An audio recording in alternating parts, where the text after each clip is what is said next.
Bismillahirrahmanirrahim. Rabbi shrah li sadri wa yassir li amri wahlul 'uqdatam min lisani yafqahu qawli.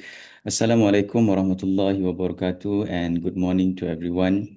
Respected speaker, Professor Dr. Shukran Abdul Rahman, fellow colleagues, professors, associate professors, doctors, brothers and sisters, welcome to today's CPD webinar organized by the Professional Development Unit of the Center for Professional Development, CPD, IIUM. Before we begin our session, let us seek blessings from Allah subhanahu wa ta'ala for today's program to run smoothly and benefit us all. I would like to invite everyone to recite Surah Al-Fatiha.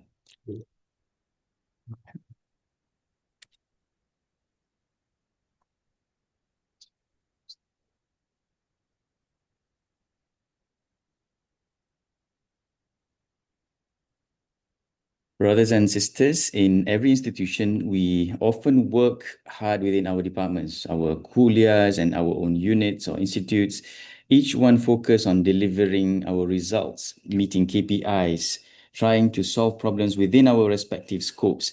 Yet, despite all this effort, we sometimes find that challenges keep repeating themselves. That solution in one area creates new problems in another, or that of our best intentions somehow do not translate into institutional wide impact. And we ponder, why does this happen? And the answer often lies in one word: silos. When academics, administrators, and support functions operate in isolation, we lose sight of the bigger picture. Decisions become fragmented, communication breakdowns, and opportunities for meaningful transformation slip through these cracks. This is exactly where systems thinking comes in, a powerful mindset that helps us to see the university not as a collection of separate parts, but as one interconnected, living ecosystem where every action, every policy, and every relationship influence the whole. Systems thinking teaches us to zoom out before we zoom in, and to understand how things are connected before we try to fix what seems broken. It reminds us that real institutional transform does not come from working harder in our silos, but working together across them. And today, Alhamdulillah, we are truly privileged to learn from a leader who has been at the forefront of driving this very transformation at IIUM, someone who thinks deeply about strategy, systems, and the future of our beloved institution. By the end of this session, inshallah, you'll be able to explain the core principles of systems thinking and how they apply to institutional challenges, particularly the interconnectedness of academic and admin function, and identify opportunities to apply systems thinking in our concepts to improve teaching, problem solving, and decision making in your own roles. Discuss how a systems thinking mindset can support collaboration and institutional transformation at IIM. It is now my pleasure to introduce our distinguished speaker for today's session, Prof. Shukran. Dr. Shukran Abdul Rahman is a professor of psychology at the Abdul Hamid Abdul Sulaiman Kuliah of Islamic Revealed Knowledge and Human Sciences, IIUM, and is currently the principal director of the Office for Strategy and Institutional Transformation, OSIT. His teaching and research focus on industrial and organizational psychology, Islamic psychology, and higher education leadership, with particular emphasis on integrating Islamic epistemology with psychology, institutional change, and professional development. He is the immediate past president of the Malaysian Psychological Association. He was a fellow researcher at the Imam Bukhari International Scientific Research, Uzbekistan, and represents Malaysia in international psychological bodies. Important notes to our participants: CTD points will be awarded to those who fill in I attend. Will provide the link at 9:30 a.m. As participants are recorded in Zoom attendance for a minimum of certain duration, and fill in the evaluation form within 24 hours after we sent it through email, inshallah. With that, I am proud to welcome our speaker to deliver his talk. Over to you, Prof. Shukran.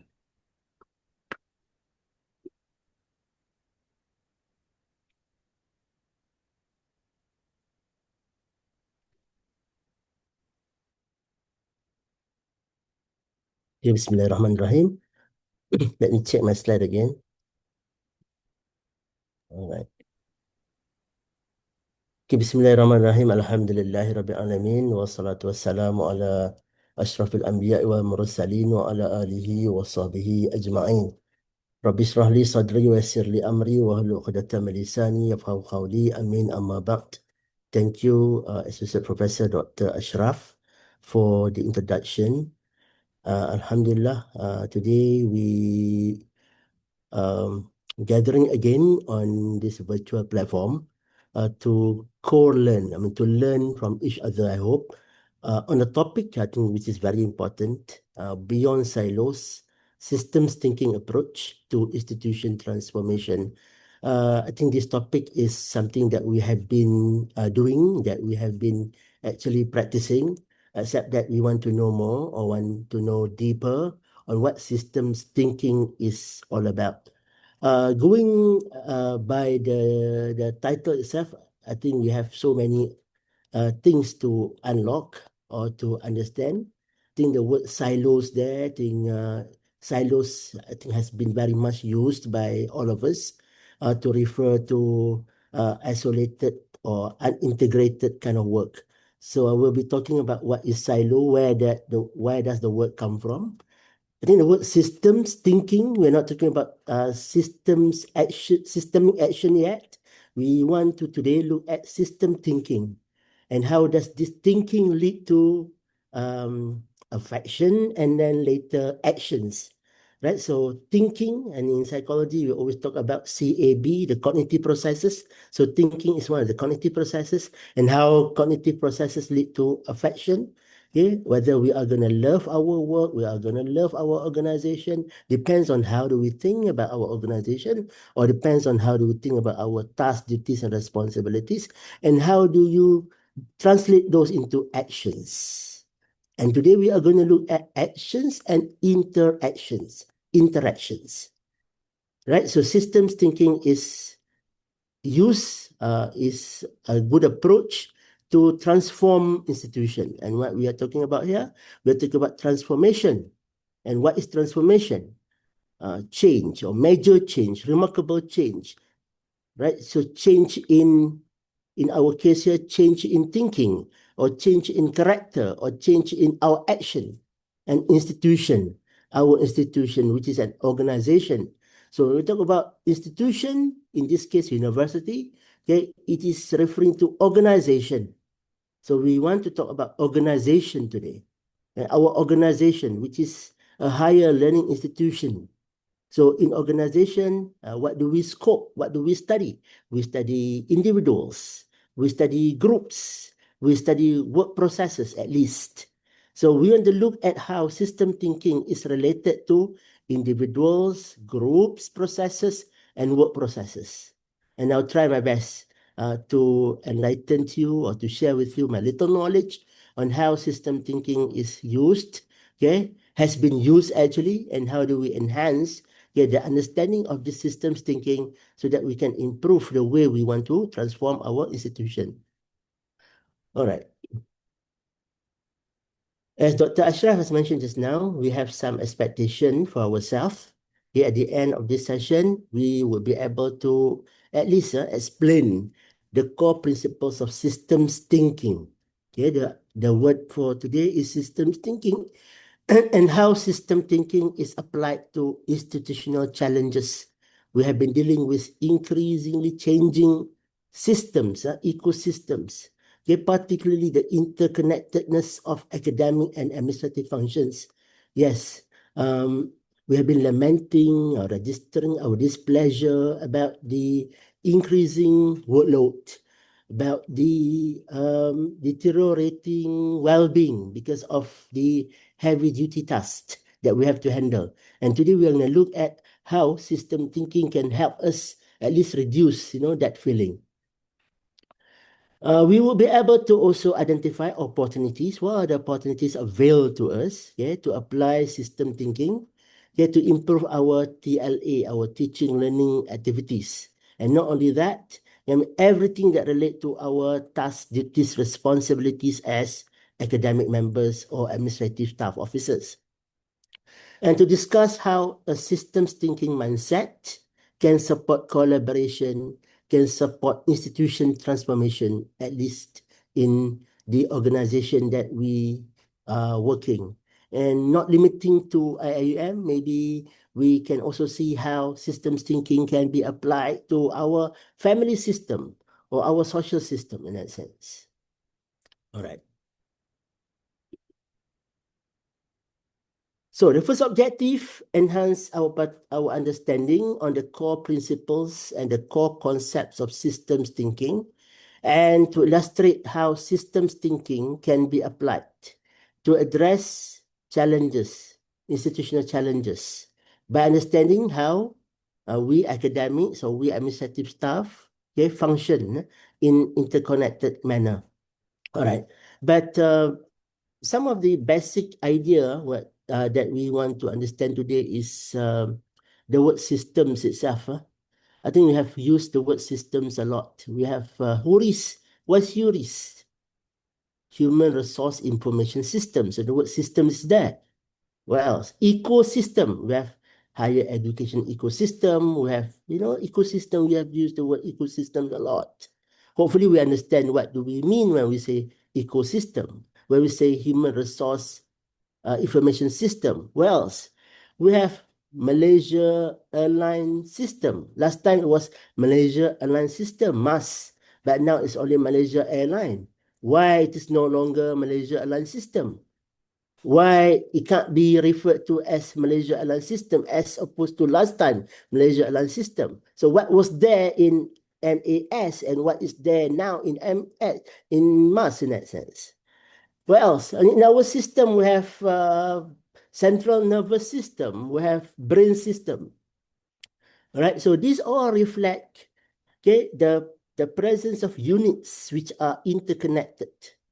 Right, so in central nervous system, you have units which are interconnected. And what are there in the central nervous system? Okay, so have people from science would know that there are many elements, many units involved in central nervous system. In human resource information system as well. So you have many platforms that are, or that should be, they are supposed to interconnect, right? That are supposed to talk to each other in that sense.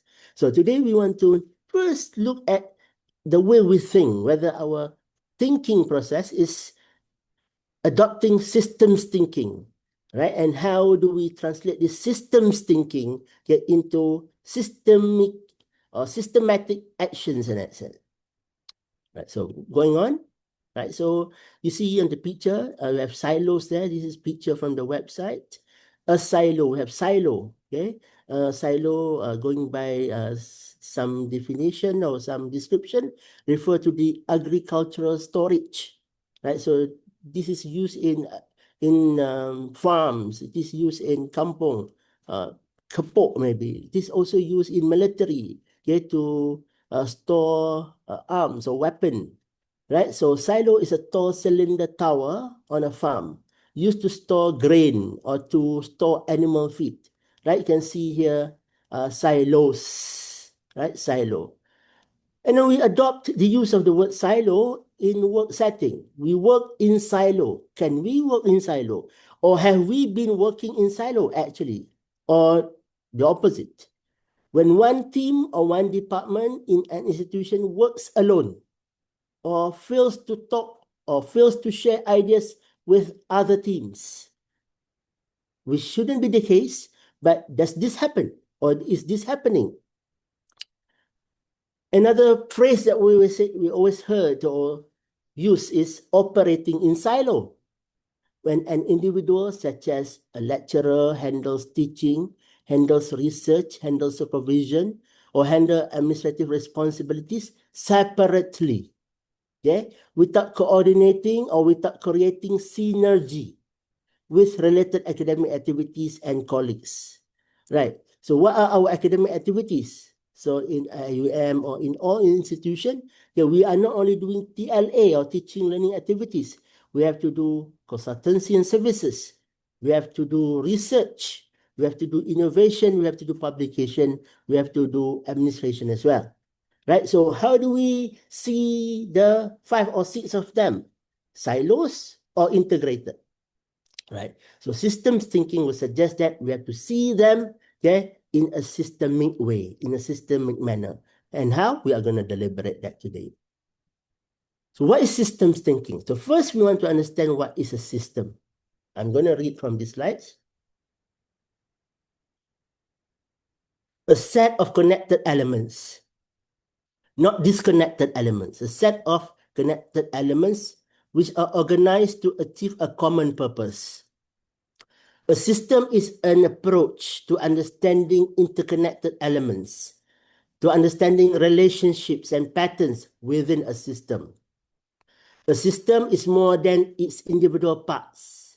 It is also about how the parts relate and work together. Okay, that is basic idea. To understand a system, we need to look at elements. Like silo just now, we have to look at them as a whole, not one by one. Okay, what are the parts? Okay, central nervous systems, what are the parts? In our education ecosystem, what are the parts? Okay, in IIUM, what are the parts and how many parts do we have in IIUM? We are now looking at the term of reference for at least 64 parts or 64 agencies, or you say KCDIOMs of IUM, right? So these 64 KCDIOMs of IUM, are they operating separately or are they working interconnectedly, right? So is there any good connection between the 64 KCDIOMs in IUM? So we need to know what are the parts, what are the elements, and how these parts are connected. What is the system trying to achieve? Now, what do we want to achieve by connecting them or by connecting some of them in that sense? So now we go to systems thinking. What is system thinking? System thinking is a way of seeing the whole rather than focusing only on individual parts. If I'm working in OSIT, I must not only look at OSIT. I have to look at what else contribute to OSIT functions. I have to look at how OSIT can contribute to others' function. Like today we are working together, CPD and OSIT, two of us. But in actual fact, if you study, it is not only OSIT and CPD. There must be some other elements, some other parts in our interaction today. I have an action, Dr. Ashraf has an action, so we interact, we have interactions.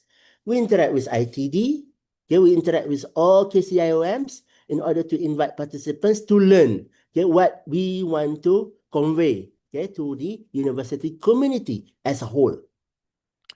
Right? So understanding relationship, okay, understanding interaction among different elements is part of system thinking. So this is why we are now doing rationalization.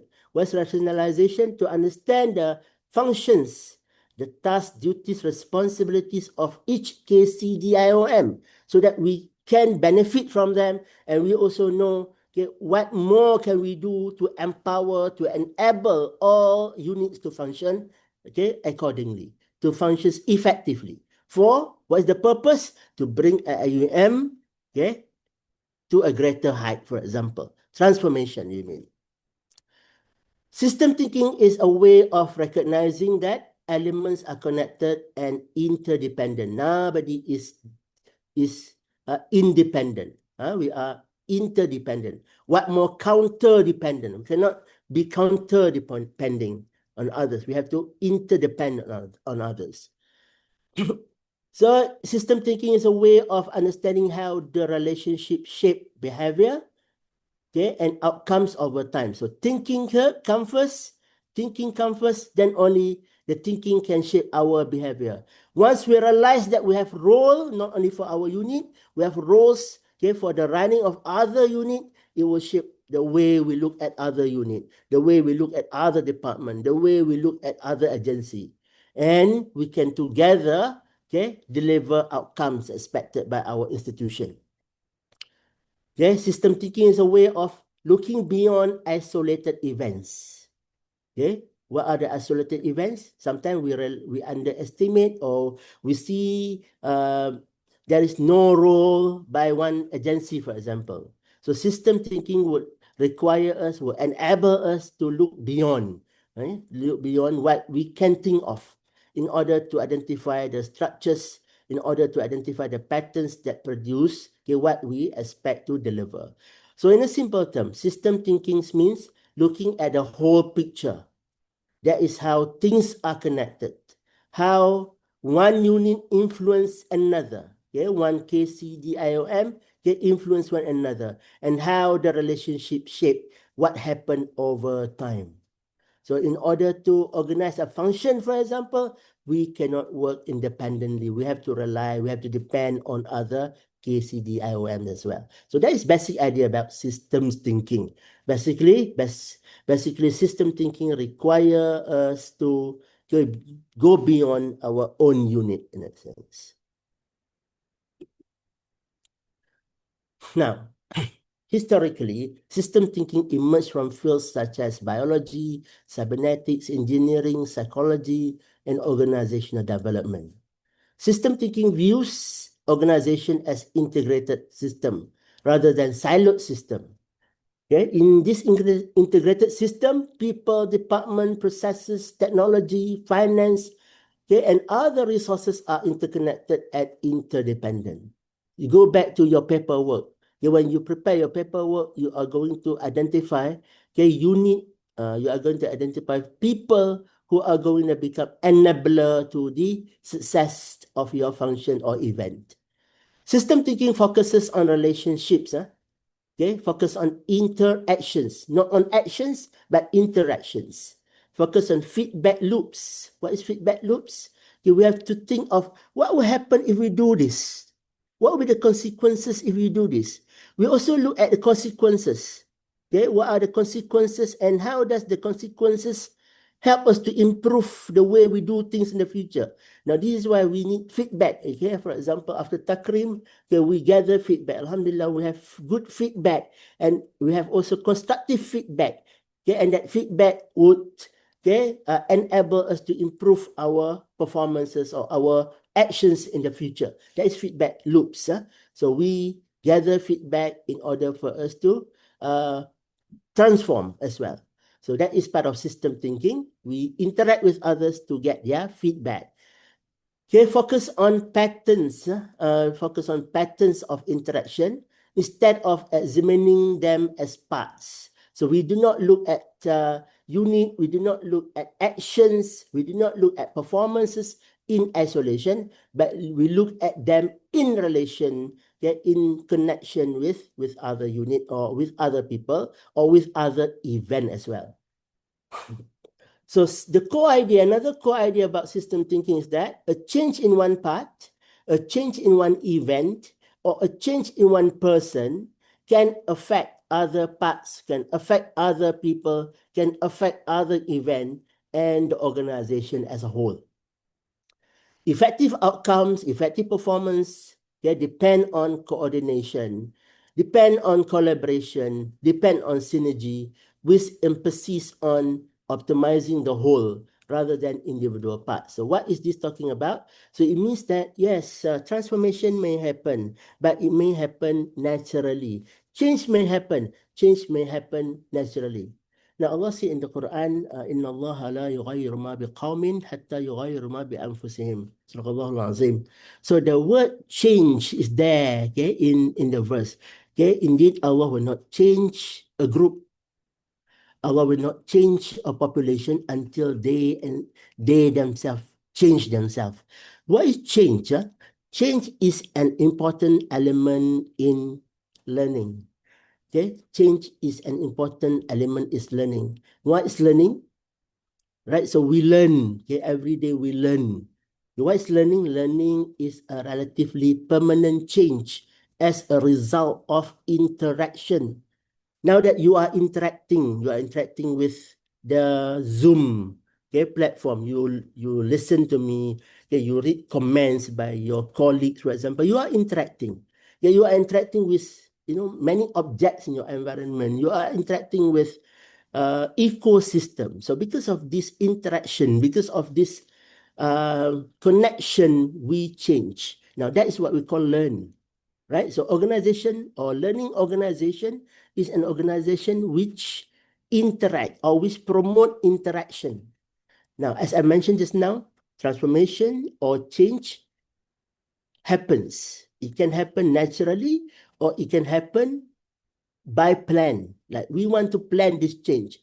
If we do not plan the change, people will still change, but they might change to the direction that we do not aspire or that we do not desire. Now, this is why we need the enabling agency to coordinate. The word coordinate, the word collaborate is here, so that the transformation is mindfully done. Okay, the change is effortfully done as well. It's not mindlessly or effortlessly done. Right? So this is system thinking, okay, initiative or approach.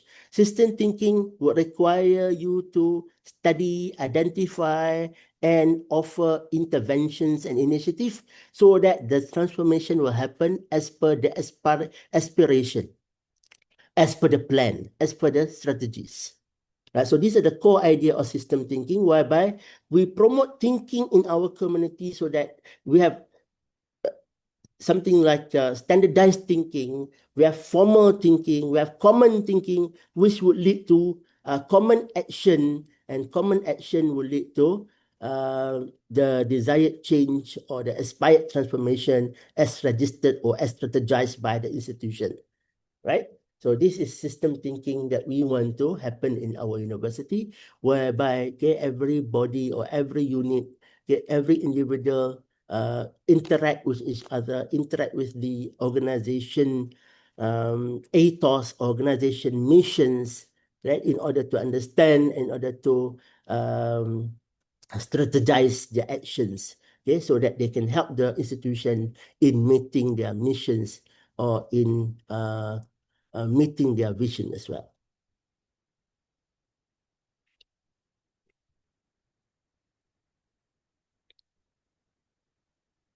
Right, so system thinking, as I mentioned just now, would shift our focus from individual parts to having relationships, right? A relationship that would serve purposes that we desire or that we aspire.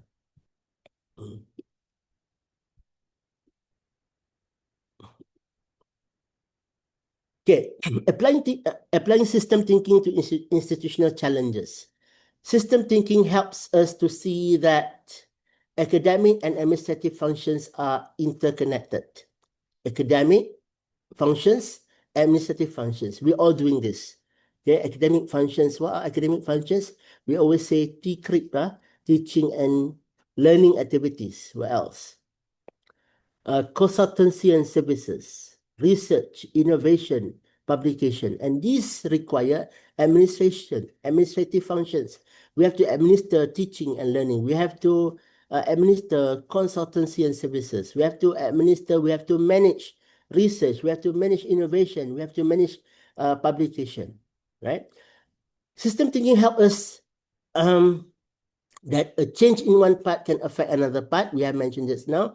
Example, research performance may appear to be an academic matter. However, it depends on a wider institutional system. We have RMC, which supports our research activities. We have students, okay, we have GRA, okay, we have department, we have colleagues, okay, which are also the enabler or supporter to our research activities. Now, going further, to address research challenges, we need to look beyond research output. What are our research output? Okay, we have to look beyond, we have to examine the wider research system as well. Identify connection between researchers, identify connection between researchers and department, kuliah, RMC, finance, okay, ethics committee, libraries, and other support functions.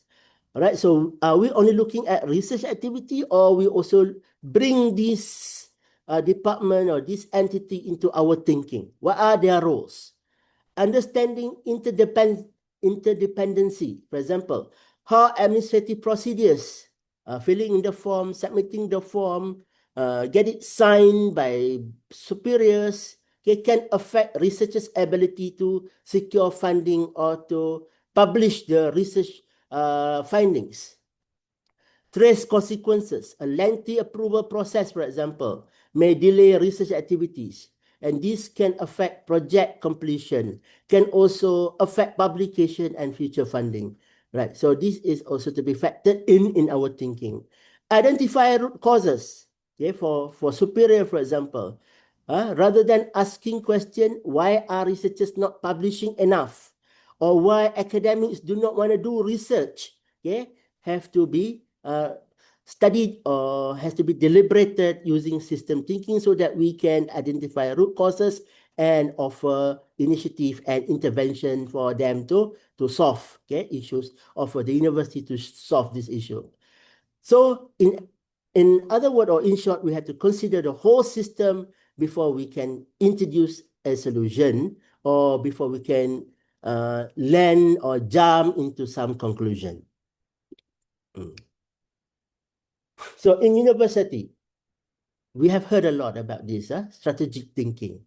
Our topic today is systems thinking, but we are familiar, we are much familiar with strategic thinking. If you remember, Professor Dr. Asma has said something about this, strategic thinking versus systems thinking. Okay, let's look at what strategic thinking is. Strategic thinking is the ability of an institution like IIUM, leaders to understand a changing in higher education environment. And right now, for example, we are developing strategic plan for IIUM for the year 2027 until 2030. So in outlining our strategies, we need to understand the changing ecosystem of higher education. What are the higher education landscape 3 years down the road or 10 years down the road, for example? We need to understand that. We need to anticipate future needs. We need to have informed choice, what to offer, what to provide, and what to be scaled down, or things like those. Strategic thinking is our ability to align our institutional resources. What do we have to offer? Align what do we have to offer with our actions. With our actions. Rooting on or anchoring on our missions and also our long-term direction. What are our missions? We have 7 missions. So how do we connect? How do we connect our missions with the landscape of higher education? Is something beyond strategic thinking, which is system thinking. System thinking require us to connect what do we have to offer, with what are needed out there. See, just now we said that we have to look at interconnection. We have to look at relationship. We have to unify what we have to offer and what are needed out there. So in simple terms, strategic thinking asks, where do we want the university to go? Why the university have to go to that direction? And what choice will take us to the direction that we have identified? Strategic thinking then focus on vision and direction. Focus on strategic priorities. What are our priorities 10 years from now?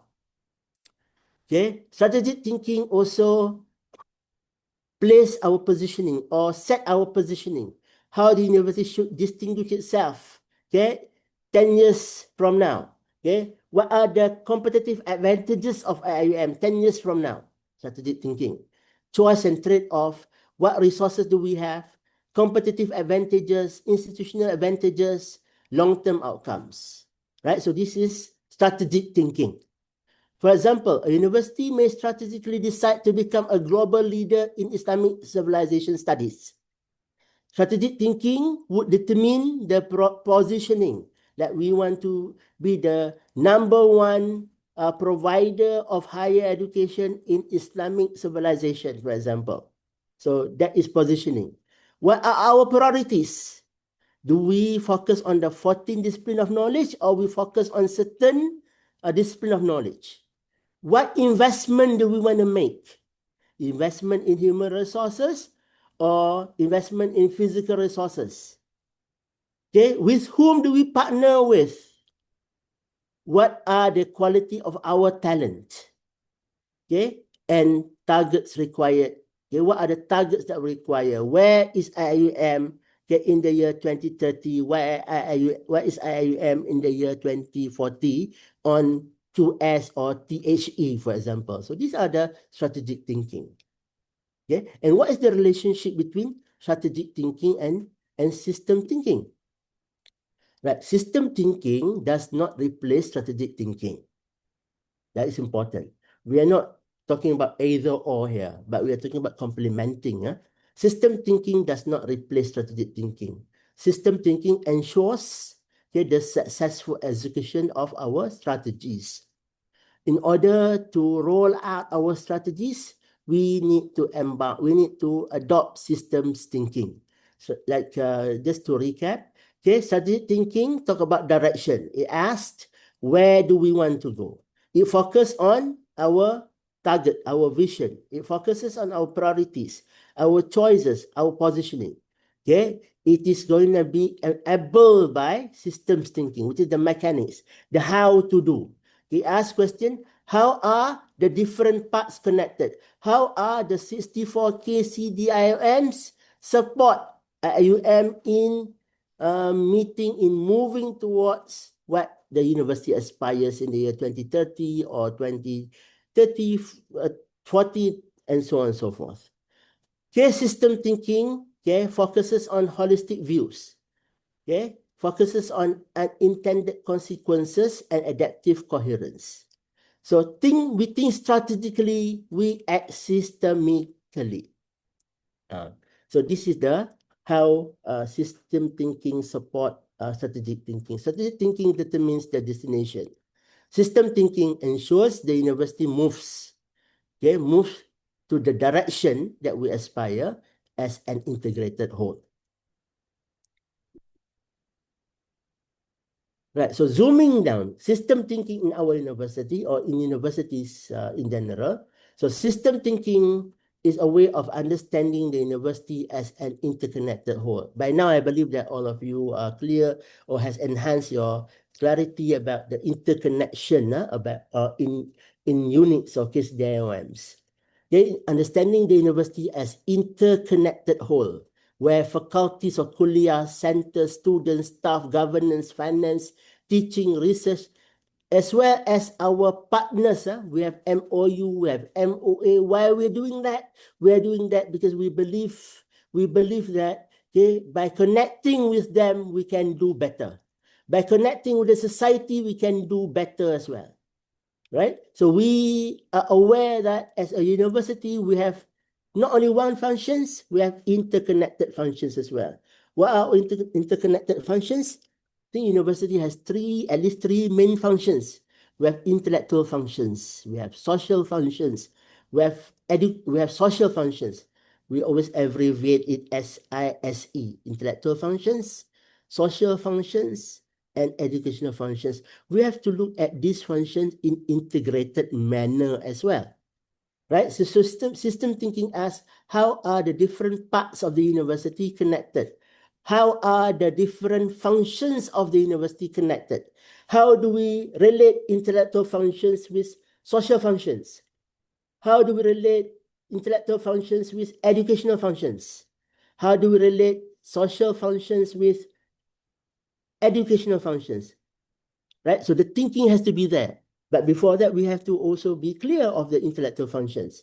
Now, the intellectual functions are manifested or are rolled out in our academic activities, like research is intellectual function. Teaching, molding, nurturing, adapt is educational. Disseminating knowledge based on our research or coming from our research is social functions. Empowering the society to transform using our knowledge that we generate through our research is social function. So this is also a systems thinking. We are not only doing research without connecting it to the benefit that our society can earn from us or can have from us. Right? So when we do research, we also nurture new researchers who are our students. So this is educational functions. Right? So we do not only teach without doing research. We do not want to teach idea, input, which are generated by intellectuals in other places.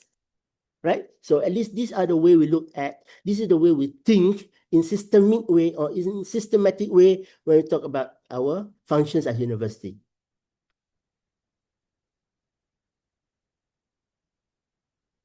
System thinking, again, I'm repeating, okay, focus on interconnection. Okay, system thinking focus on relationship with entity, relationship between ideas, relationship between functions, whole system outcomes, unintended consequences. We have to also smell the risk. We have to also calculate the risk. What other effects might be the consequences of an action? Might be the consequences of a decision. Yes, risk management is also part of systems thinking. Feedback loops, I've explained to you feedback loops just now. How do actions create effects? Yeah, and how do the effects inform the way we do or improve things in the future? Long-term impacts, wider impacts, integrations. Okay, these are the focuses in system thinking. Now, another example in university, increasing international student recruitment. Now, what do we want to have? We want to have, by the year 2030, we have more than 30%, for example, international students in our population. But we have to think of it in systems thinking. Increasing international student recruitment is not simply a marketing initiative. It is not only to attract them. We have heard cases of people, international students have been recruited. They are attracted to come to IUM, right? So the marketing people have done good job. But when those international students are on campus, they have some not so good experience that make them change their mind.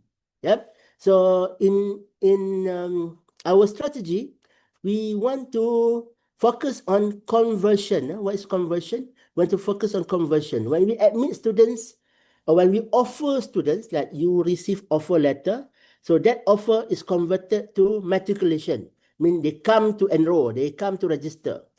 Yeah. And then we want to convert that matriculation to what? To enrollment, like they become student. And we want to convert that to retention. And we want to convert that retention to graduation. Right? So we want to make sure that that happen. The trajectory of graduation process happen in systematic way. So who is responsible? Who are responsible for this international student recruitment? Not only PSRO, not only Ahmad, it's also the Kuliah, Mahalla, International Office, right? And STAT, all the experience provider as well. So a decision that improves one part of the university may create pressure on another part or may create opportunity on another part. So this is the way we look at things. Okay, when we want to decide for something, we have to also think of what will be the effect of other agency, what will be the effect of other unit or other KCDIOM, for example. Or when we want to decide of something, we have to also make sure whether other entities or other KCDIOM are ready. They have the capability to support us. Right. So system thinking helps us see this connection before we can put it into action. So, to quote Professor Asma said that your strategies will not work if you do not see things in systematic way. So it necessitates us to do not only focus on strategic thinking, but also on systems thinking. So strategic thinking, just to repeat, strategic thinking focuses on goals. Okay, focus on priorities, focuses on organizational performance. Strategic thinking helps us decide where we want to go. However, when it is pursued, when the strategic thinking is pursued in isolation, like we want to roll out our strategies independently without expecting or without mobilizing, without engaging other unit, then we are going to operate in silo. Different unit developed in silo would cause us to work in silo. The initiative may succeed, but lack coordination, lack alignment with the wider organization. So this can limit broader outcomes. This can limit sustainable outcomes. Now, moving to systems thinking, to support strategic thinking, system thinking looks beyond individual goals. Okay, whether our goal is in supportive of institutional goal. Whether OSIT goal is in line with IUM goal or not. We have to think that way.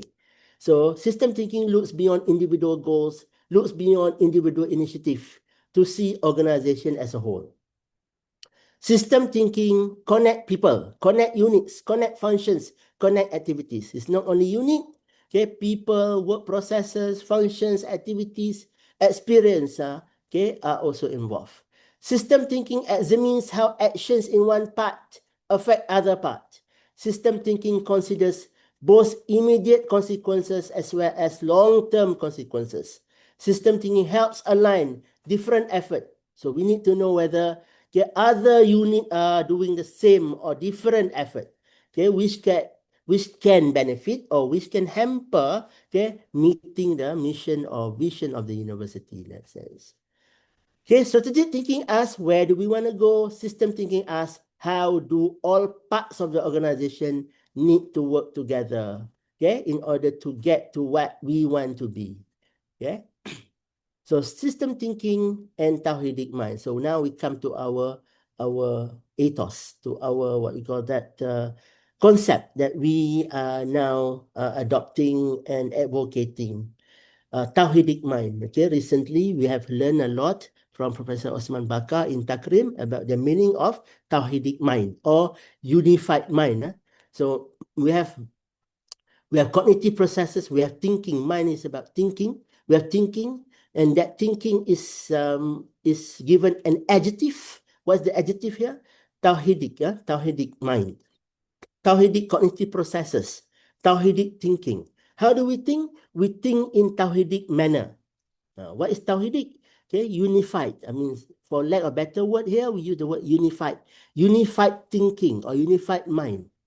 And when we say Tawhidic mind, it has some connotation. We have some important connotation when we talk about Tawhidic mind. It is not only unified thinking, it is not only unified mind, but it is God-driven, God-based unified mind. So we think, and our thinking will lead to affirming the greatness of Allah Subhanahu wa Taala. Okay, the thinking that we have, the unified thinking that we have, will lead us to realize that we are doing this for the sake of Allah, for the purpose of ibadah in that sense. Okay, going to the points here, system thinking resonate with Tawhidic mind. What is Tawhidic mind here? Emphasizes the unity of knowledge, the unity of effort, the unity of purpose. Knowledge is not stopping at that level. Okay, knowledge is transformed or translated into effort or action, and that action will lead to outcome, the purpose that we want to achieve. What is our purpose? Okay, excellence, ummatic excellence. What is ummatic excellence? Excellence on this earth and also in the hereafter. We always recite this dua. We always ask in our supplication, Rabbana atina fid dunya hasanah wa fil akhirati hasanah wa qina adzaban nar. We make dua, we make supplication. Now, we need to put effort. We also need to put effort so that we can attain that well-being, can attain that hasanah here and also in the hereafter. So that is unified mind. Unified mind is we do not only things because we want to do it because of requirement. Okay, we do things, we do academic work because we do it with purposes. What are the purposes? To enable others to achieve hasanah, to enable us in achieving hasanah here and also in the hereafter. Right? So Prof, we think of whatever we do here, okay, have consequences. Prof, maybe we can address one question from Dato' Hamidun. I think Dato' Hamidun says he's leaving for a FITS department. And I think this question relates to what we are discussing on your slide just now, currently. Can we do that, Prof? Can we address the Okay, question? I'm reading now.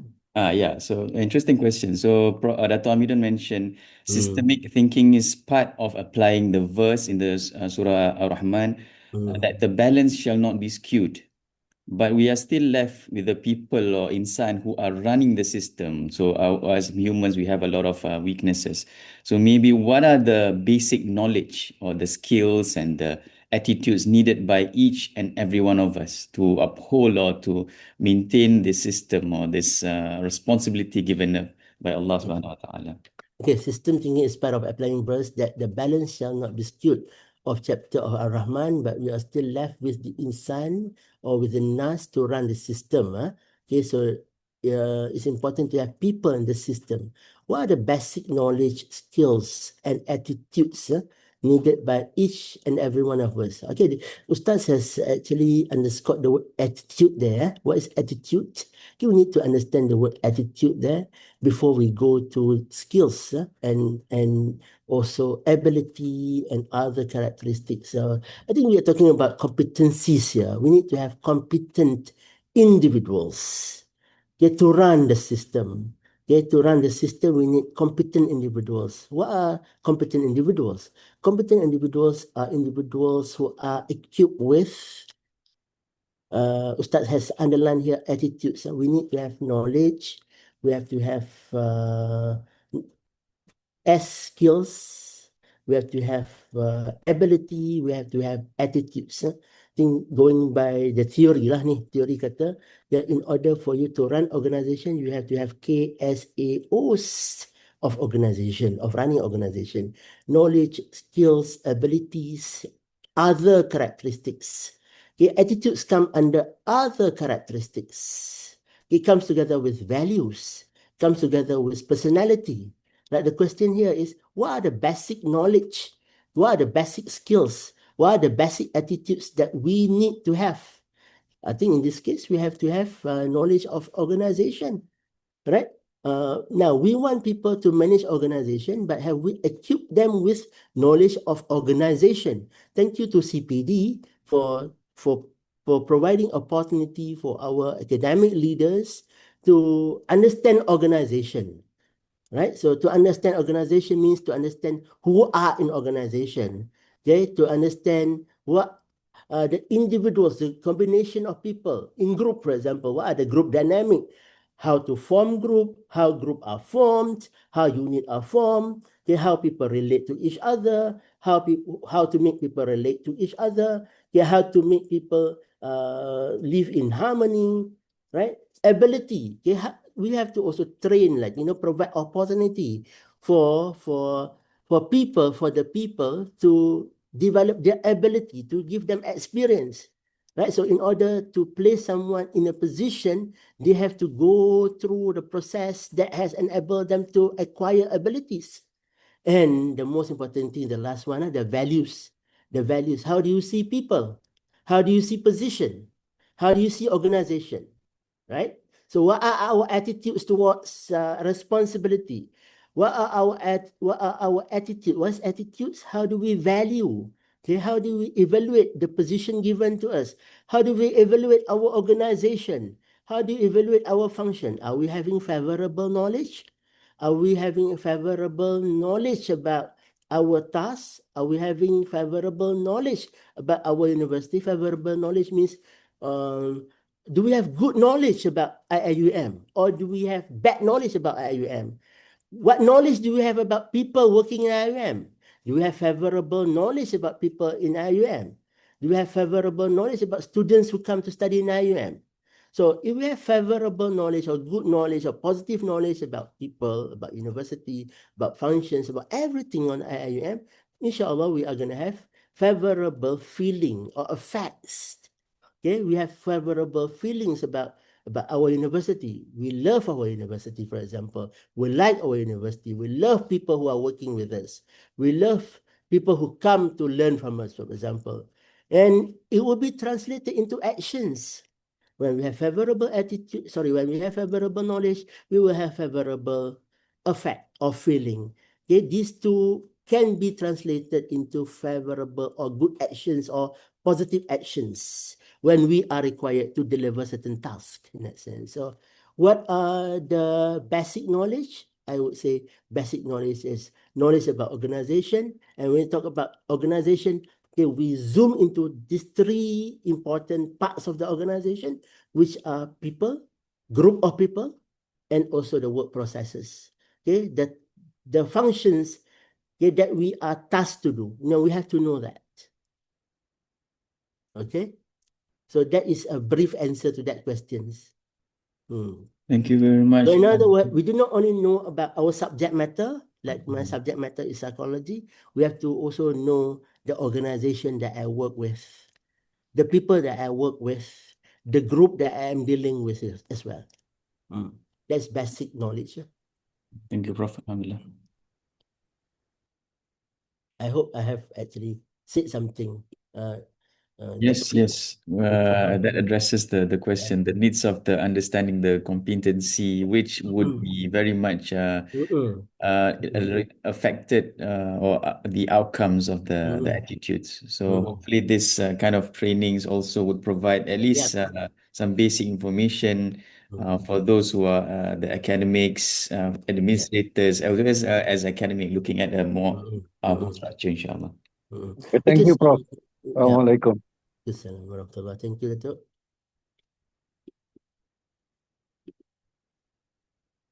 Okay, can I move on, Doctor? Yes, Prof. Yes, please. Okay, all right. So just now we said that strategic thinking is not to be replaced by system thinking, but they both are complementing each other. Strategic thinking strengthened by system thinking. Okay, this is what we want to recap.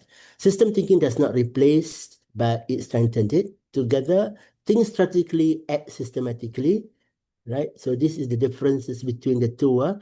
Strategic thinking provides direction. System thinking provides holistic view of the organization. Right? So when we come to work, do we look at IUM as a whole, or we only look at our unit, or we only look at ourselves? So we ask question, where do we want to go? We here refer to what? Our personal aspiration or institution aspiration? Right? System thinking asks how are the different parts are connected. Okay, we do not see only ourselves, we see our department. We do not see only our department or our center, our institute, or our kuliah. We look at how others are linked to our establishment as well. Focuses on what needs to be achieved. This is strategic thinking, which is not wrong. Okay, we have to have this idea, we have to have this thinking, but we have to examine how actions that we roll out, that we do, okay, that we affect the wider system. Is there any implication from our action to the rest of the organization? Whether our statement that we make on Facebook, statement that we make in the media, okay, is in line with the university direction, or will bring any implication to our institution. Strategic thinking guides strategic choice. Okay, what to do, what not to do, strategic choice. Okay, system thinking helps ensure whether the choices are coherent, are in line, are adaptive, are sustainable in the long run for our university. So we are not only looking at here and now, we are looking also at the futures. Okay, we are not only looking at certain context of time and space, we are also looking at other contexts of time, other contexts of space. Okay, so done with one objective, Dr. Ashraf, for 1 hour. So we move to the second objective, to identify opportunities, okay, to apply system thinking concepts, to improve our teaching, to transform our teaching. And I will go beyond this teaching, problem solving, decision making in our roles. Okay. Applying system thinking in our own role, from understanding system to using system thinking. System thinking, I think by now we know that it has to interact. System thinking requires or necessitate us to relate. System thinking becomes useful when we apply it to real world situation. TLA, teaching learning activities. Okay? When you enter class, are we interconnecting with our students? Or we speak alone in front of the class? Are we interacting with them? Are our students interacting with you? Are our students interacting with us, or they are interacting with their gadgets? Are they interacting among themselves? Right? Are they interacting with the 3 functions of university? Now, they are undergraduate. They are undergraduate. They are being trained as the IUM mission says that whoever come to study in IUM are to be nurtured to become ISP, intellectual, scholars, professionals. Do we have that thinking? Do they have that thinking as well?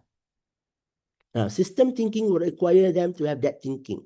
They do not see themselves only as an earner, what more as workforce, let alone as workforce. Do they see themselves as future scholars? Or do they see themselves as intellectuals? Or do they see them as professionals? Right? So this is what we say T-CRIP tadi, T-CRIP teaching and learning activities. We apply system thinking in teaching and learning activities, consultancy and services, research, innovation, publication. How do we see these 5 sets? Do we see these 5 sets as 5 silos or 5 integrated activities? Can we see them as 5 integrated activities?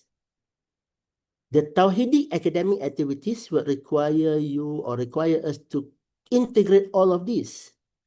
We have synergized academic activities in our kuliah. Synergized academic activities is where we synergize all of these activities.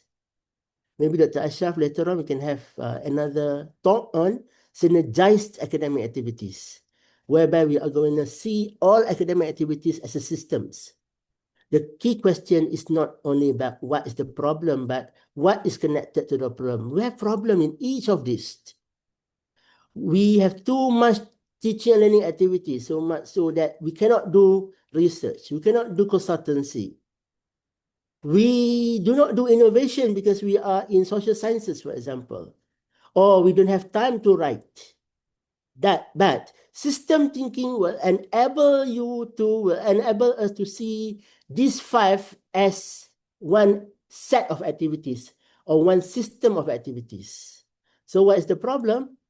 Okay, what is connected to the problem actually? The problem is we do not see this as a system.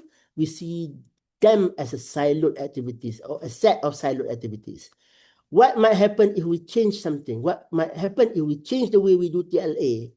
What would happen if we relate consultancy and services to TLA? We have Sulam, right?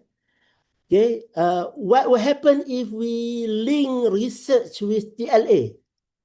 After all, our students are future scholars who need to be nurtured to become scholars. They need to learn how to do research, how to innovate. Like you can innovate the way to teach.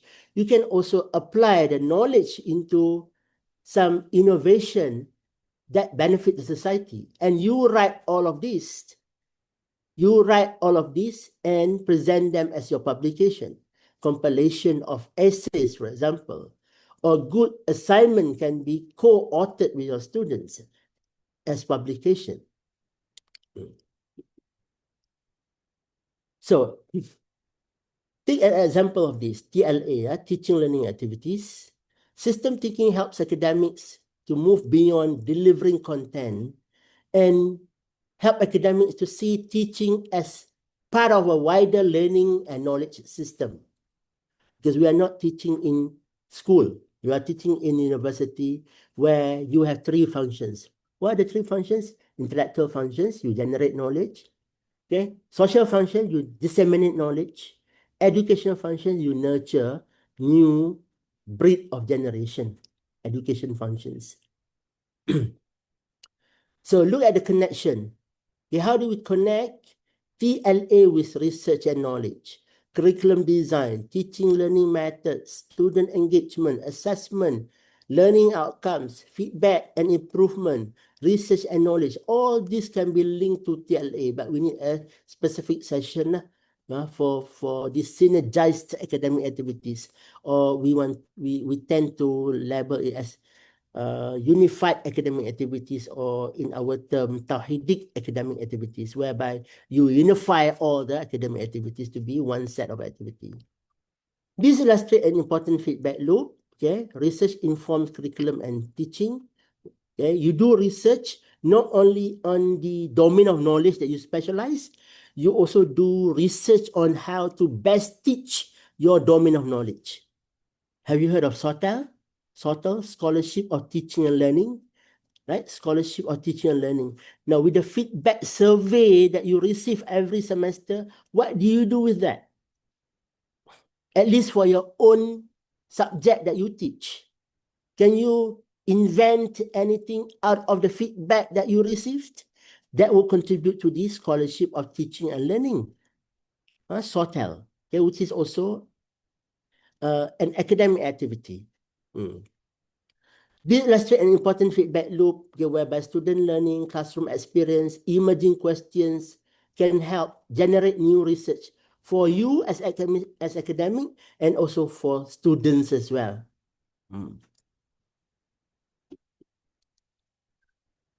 Right? So we have this framework, okay, the SSCAA, the Stop, See, Connect, Anticipate, Act. So this is what is suggested. Okay, in system thinking, you identify the immediate problem. For example, low publication output. Here, a department identify low publication output. You pause to think. Right? System thinking require you to do not look at only the count of publication delivered by staff members in your department. You examine wider system. They don't do research because of maybe funding. They don't do research maybe because of heavy workload. Or they don't do research because of support system. They don't have support system either at work or at home. So this is because you want to do attribution. You want to understand why. Okay, we have problem in low publication, for example. Connect. Identify interconnected factors. Right? So now that you want to introduce some interventions or initiatives, okay, you want to introduce intervention. So, but before that, you have to see whether there are some enablers which can be roped in. Who are the researchers? Okay, who are the other researchers that we can connect, that we can link together inside and outside? Is there any grant that they require? But you mobilize RMC, you mobilize alumni, you go out and look for funders, for example. Okay, look at administrative processes. Is there any way in the administrative process that we need to make seamless in that sense?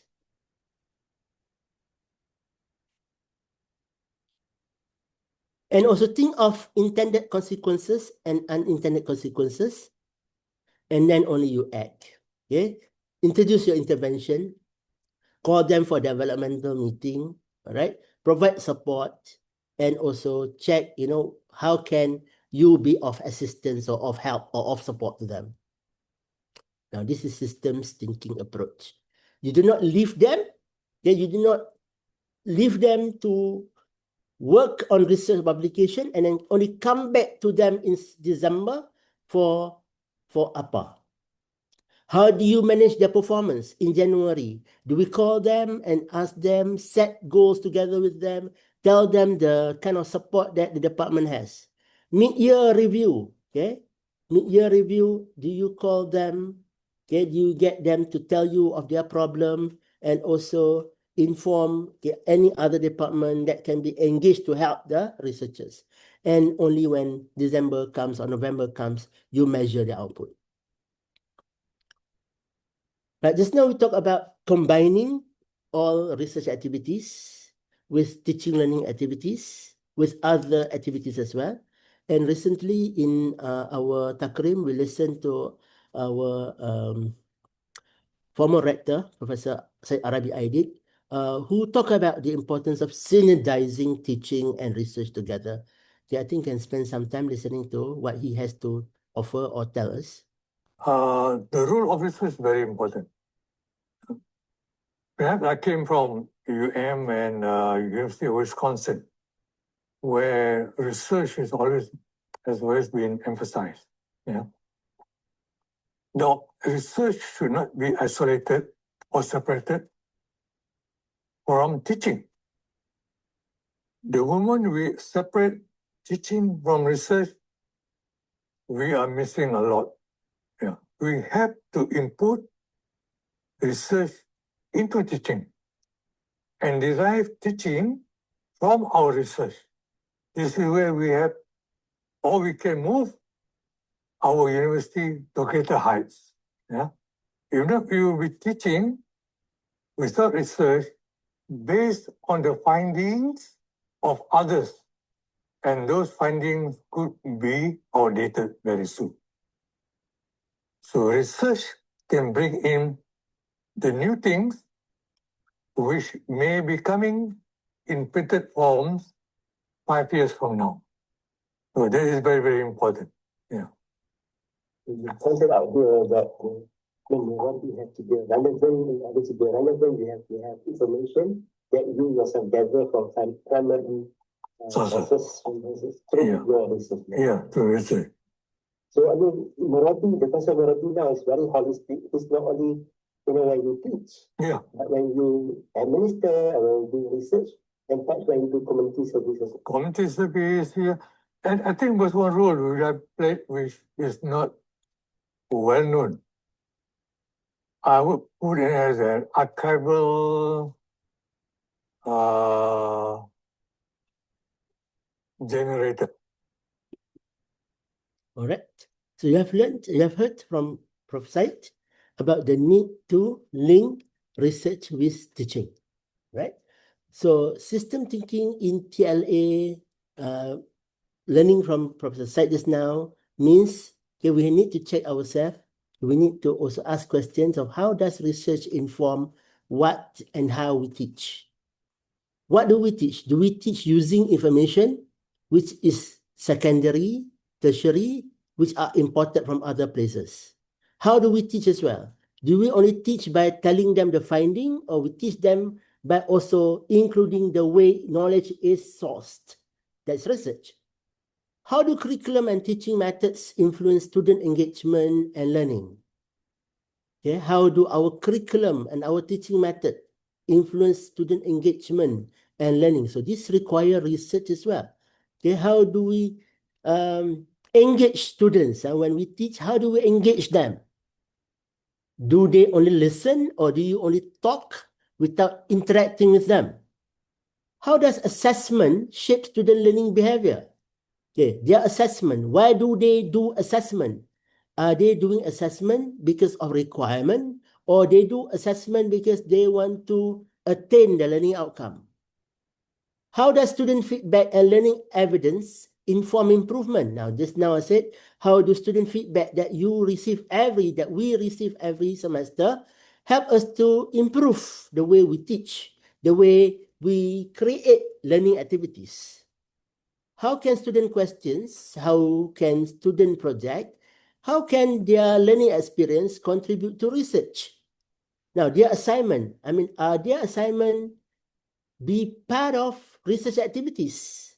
Can their assignment be reprocessed, can be processed so that they can publish and share their knowledge? How can teaching and research together contribute to knowledge, contribute to innovation, contribute to societal needs? So these are the questions that we need to ponder if we were to embark on system thinking in our TLA activities. So teaching in higher learning institution is not an isolated activity.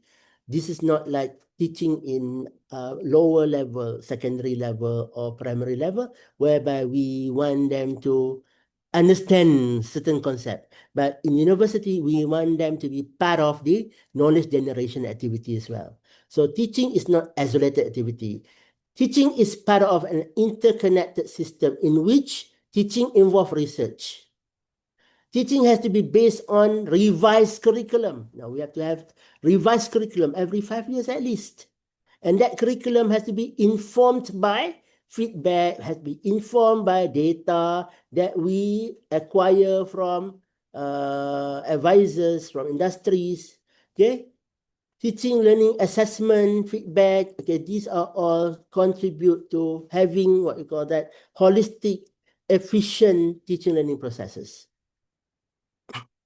This is particularly appropriate for a university. Yes, applying system thinking in TLA is appropriate for university because we want to move away from traditional teaching versus research distinction.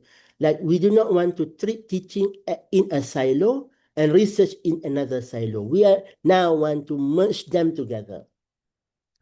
Okay, because system thinking presents them as mutually reinforcing function. Teaching reinforces research, research reinforces teaching as well.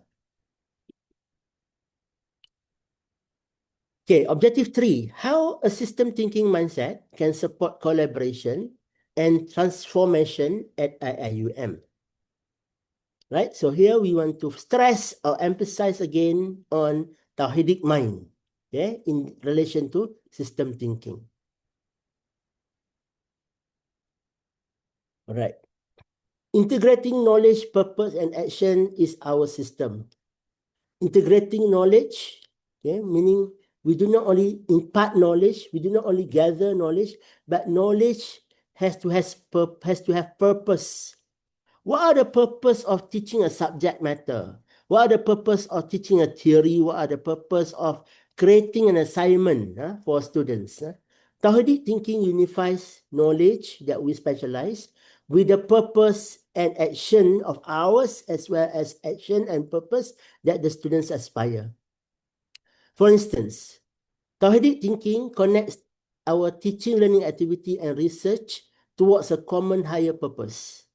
Right, so it entails what? It entails integrate knowledge, ideas, formation, and action. Just now we talked about merging teaching and learning with research.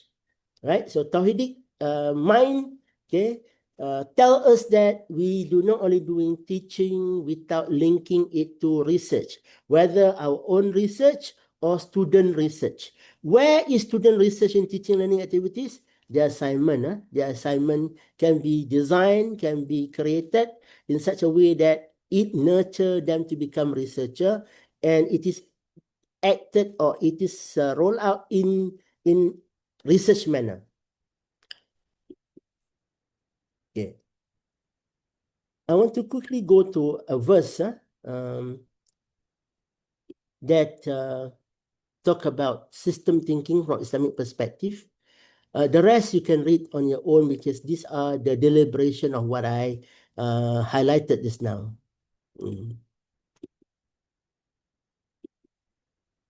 Okay. I would like to go to Surah As-Saff. Okay, Surah As-Saff. Bismillahirrahmanirrahim. Inna Allah yuhibbul ladhina yuqatiluna fi sabilihi saffan ka'annahum bunyanun marsus.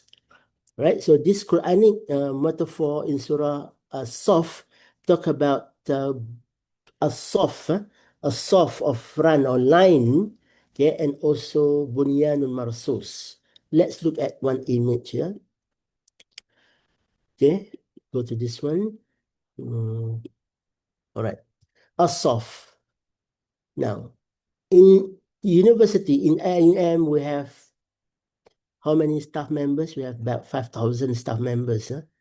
About 1,900 academics, and the rest are supporting staff, professionals, right? So we are with diverse competencies.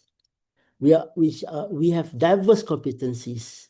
However, these competencies should be placed as a system, as a soft.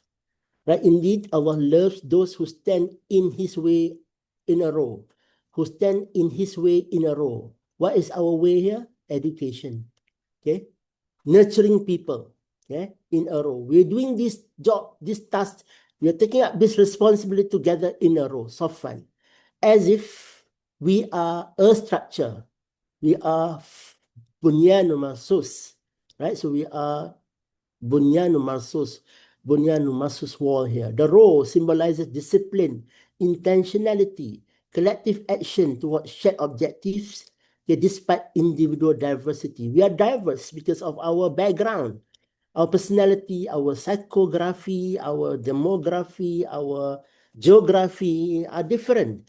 However, we can stand together in a soft, playing our role, and also benefiting from others' role, sharing our competencies at the same time benefiting from others' competencies. Now, that is systems thinking.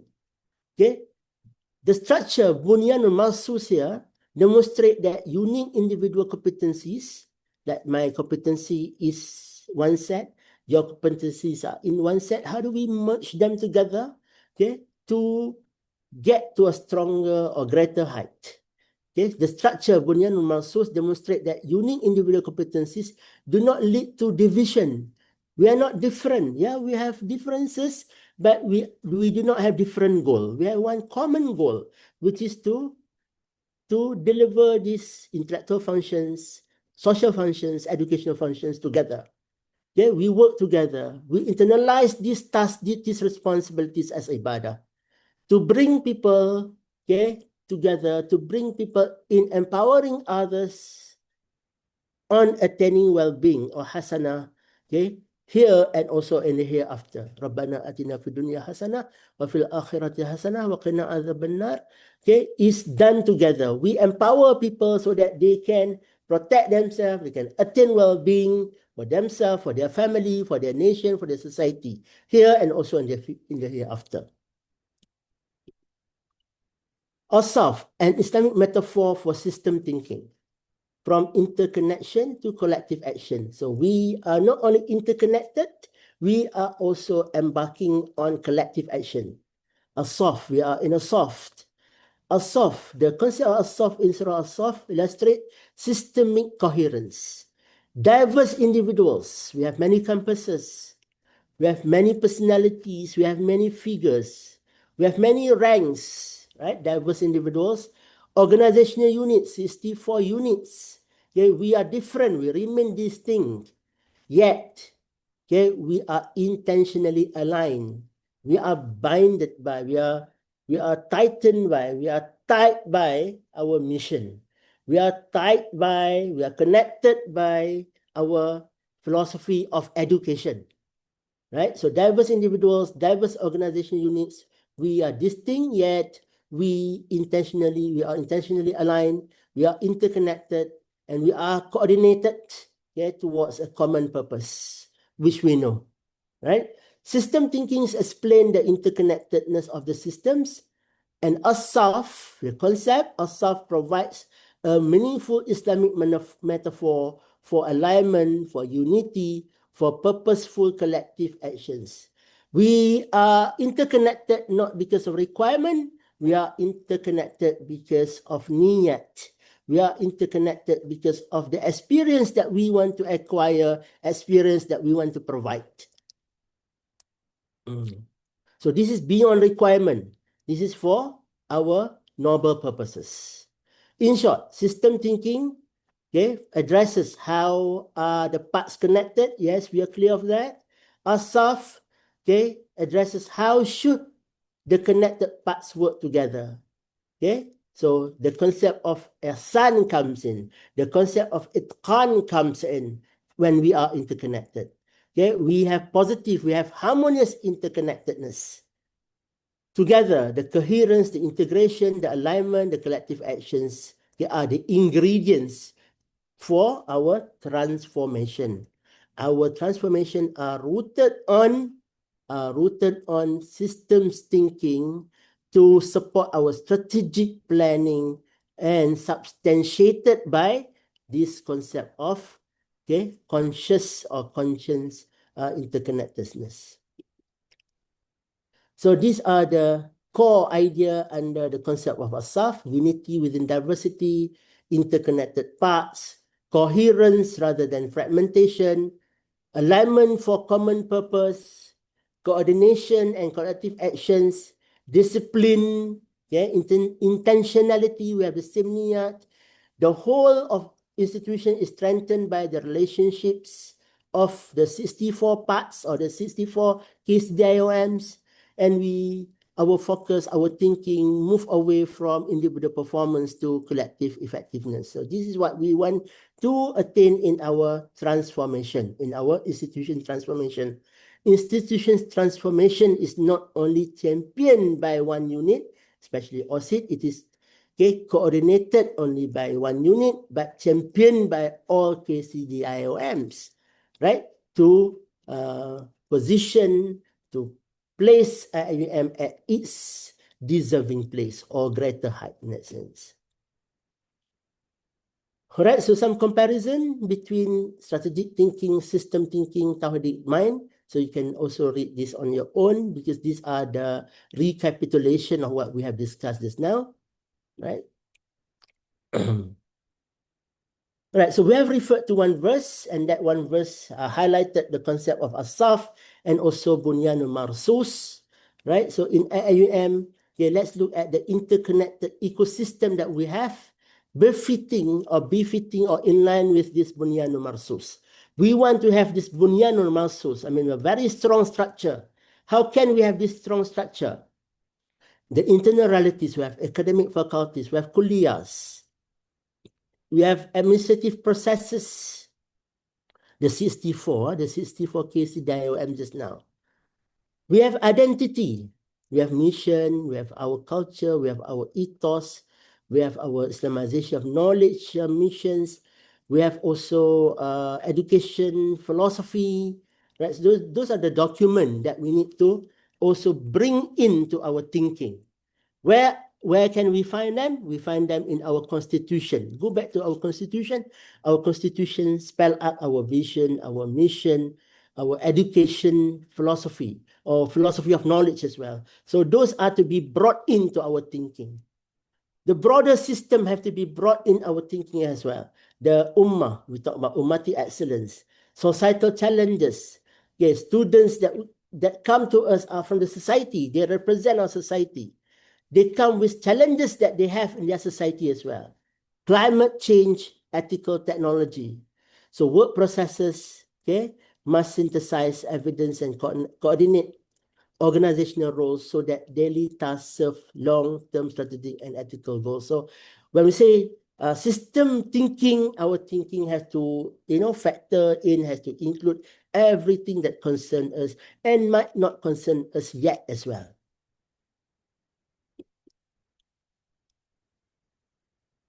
Okay.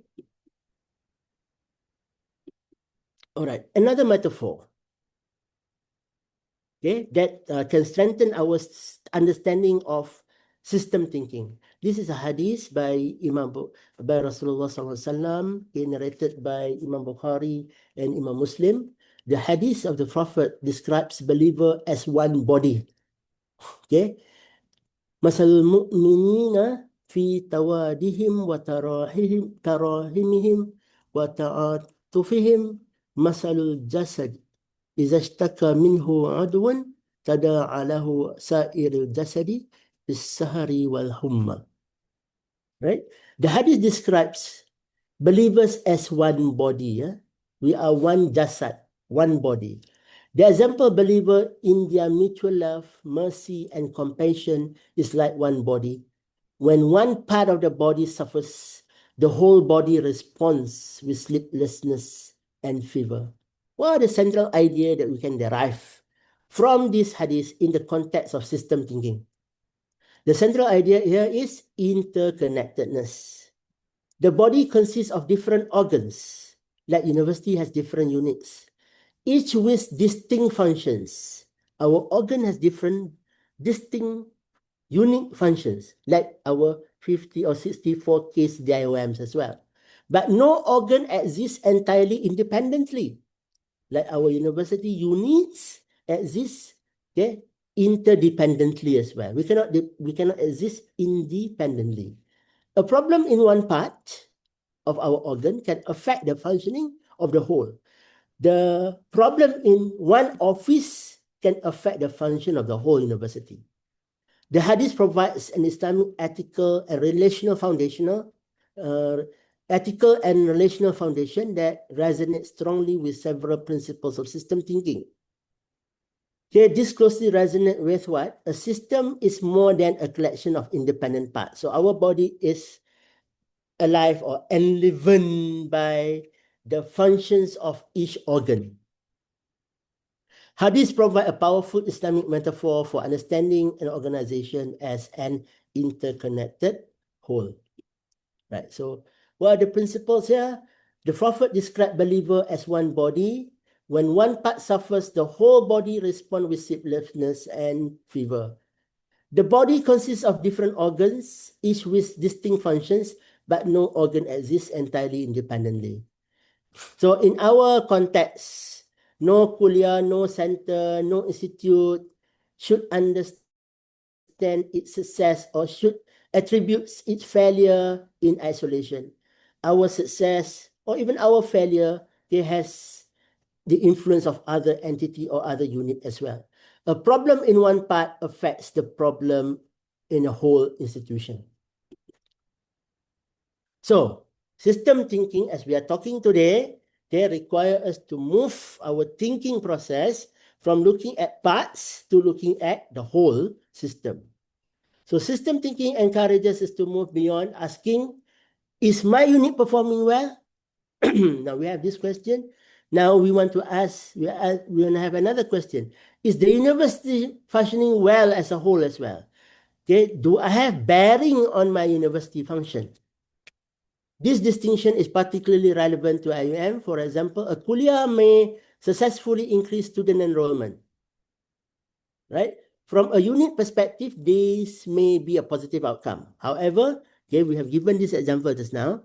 But if the increase creates pressure on accommodation, create pressure on student services, create pressure on academic staffing, create pressure on classroom availability, create pressure on our city infrastructure, create pressure on visa processing, finance, library resources, or quality assurance, then the initiative may create difficulties as well that require revision, or that require the others to be mobilized, to be engaged as well. So when you decide to increase student enrollment, you have to notify, you have to alert the other agencies, okay, which would have bearing, okay, on your decision. The hadith image of the body reminds us that the well-being of one part cannot be completely separated from the well-being of the whole.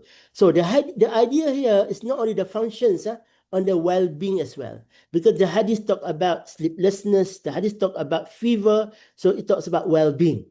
So system thinking does not only look at the function system thinking in our context, okay, substantiated by this surah substantiated by this concept of jasadul wahid, require you to also look at the well-being of others, okay, in relation to our functions. The hadith introduces a human dimension and ethical dimension to organization, because organization consists of human, not robots. Okay, this is where the hadith goes beyond conventional system thinking. Why? System thinking primarily helps us to understand interdependence and system behavior. The hadith adds values. The hadith adds the ethical dimension of mutual love, mercy, compassion and support, and collective responsibility. The relationship is not merely our performance affects, your performance affect my performance. Okay, the hadith also stresses well-being as well. Okay, the relationship is also about well-being. Your well-being is connected to my well-being. My well-being is connected to your well-being. Therefore, I have responsibility towards you. Okay, so this is particularly significant in our context, Islamic University, whereby the thinking, the paradigm is tawhidic in nature. Tawhidic paradigm, tawhidic thinking. Okay.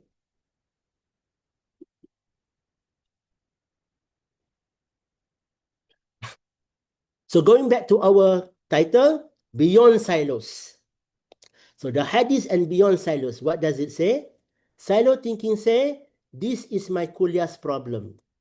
The hadith which break the silo says, okay, it encourages different mindset. This affects part of the institutional body. Therefore, it concerns the whole, not only one silo. System thinking similarly challenges siloed decision-making because individuals' unit may optimize their own performances while inadvertently weakening the overall system. We might thrive, progress independently, but at the same time, we upset others, we make others, we cause others to have problems or difficulties. So what is our focus? Our focus is system optimization rather than unit optimization. Okay? System optimization reflects both system thinking and the spirit of the hadith, which is a jasadul wahid. So how do we link this all into Tawhidic mind? Tawhidic mind provides the unity of worldview and purposes, okay, especially when we have looked at the concept of Asaf just now. Asaf provides the principle of collective alignment. The hadith of Jasadul Wahid, Okay, talk about interconnectedness and mutual responsibility. System thinking provides organizational approach for understanding and managing the interconnectedness. So the hadith could therefore underpin an important institutional principle.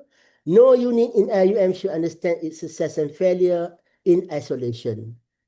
This doesn't mean that every unit must perform the same function. Okay, like an organ, the organ of the body have different functions. So as the kuliah, center, institutes, and administrative offices, they too have different mandates and term of reference.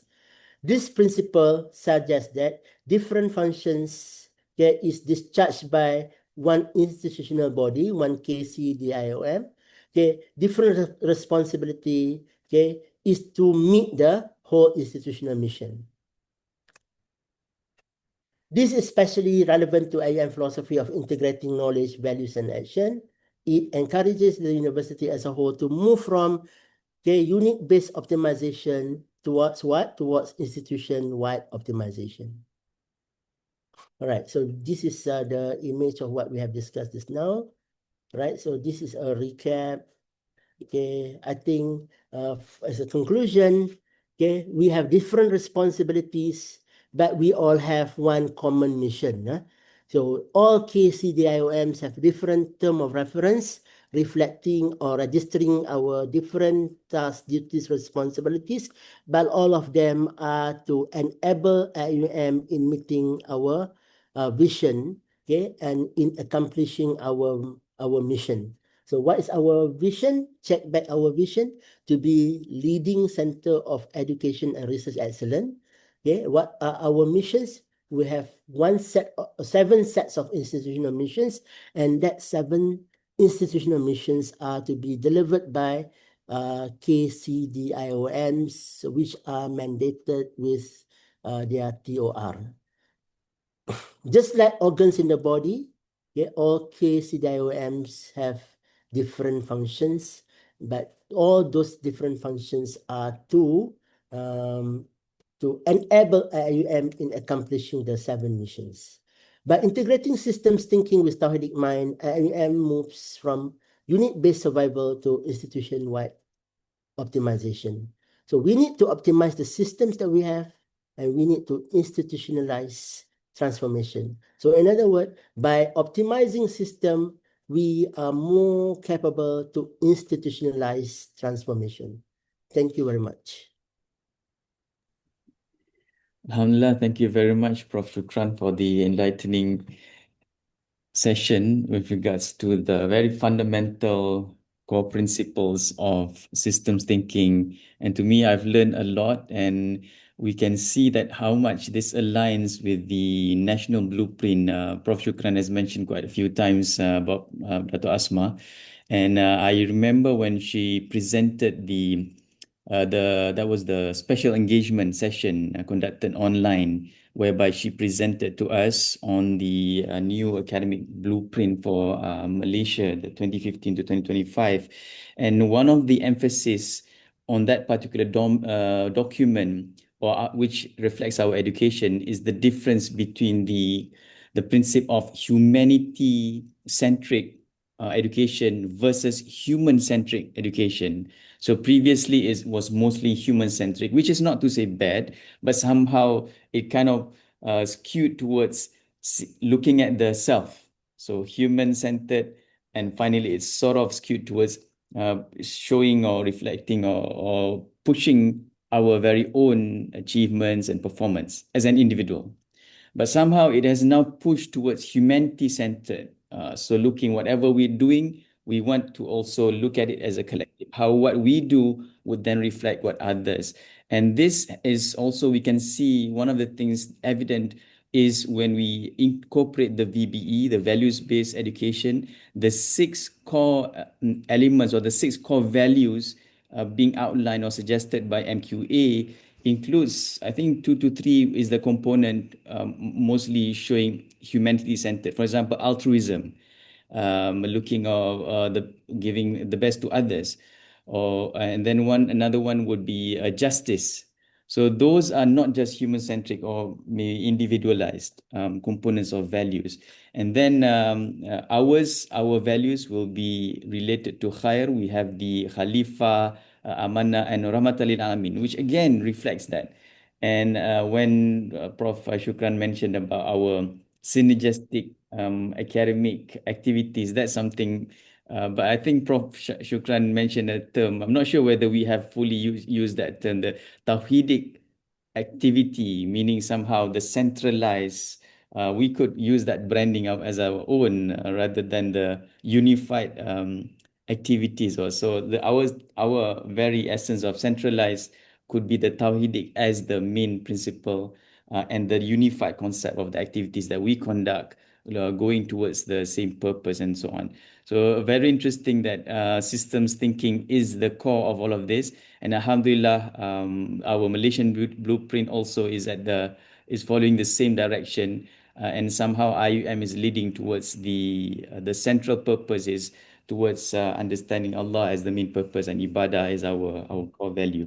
So we do have time, inshallah, for discussion, Prof, until 11, inshallah. I open for Q&A and comments. I'm really fascinated with the comments, and I can somehow see the whole module of this. Prof Shukran jumped quite a lot. This could be I think simply can be a two separate modules, even kind of opening for Q&A, case studies, and so on. Prof didn't go through that much on the approach, but I think that is a very practical way when we come up or we kind of see some technical problems. I think somebody has been raising hand to ask question. Yes, please. Would you like to unmute your mic and then yeah. Yeah. Assalamu alaikum, Prof. Yes, well, thank you very much for the lecture. I really enjoyed it. So, but I have two things I want to ask. Number one is that now, if you are going to do system thinking, that means we are going to be concerned more about the well-being of the whole system. Now, in a situation whereby I'm doing my part, as in I'm doing my own part very well, thinking of the well-being of everything. But in another unit, somebody is not doing his own part there. And that one is affecting me. So I can control myself, but I don't have power on the other person. So what can I do in such a situation? That's my first question. The second thing I want to ask is because right now we teach students. And one thing I've observed is that students like to work in isolation. In fact, I've tried it many times that they should work together. I think I've tried it about 3 semesters. Work together, work together, work together. But most of the time, they still work alone. So we don't really achieve much. So how can we imbibe the spirit of working together in them? Because I noticed that the ones that are brilliant, they really like to work alone because they know that, okay, this thing, I know it.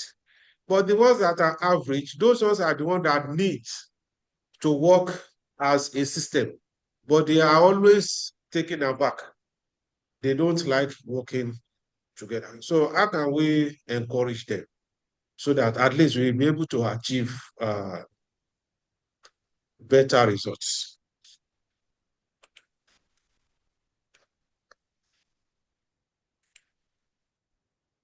Thank you very much for the question, Prof. Can you respond?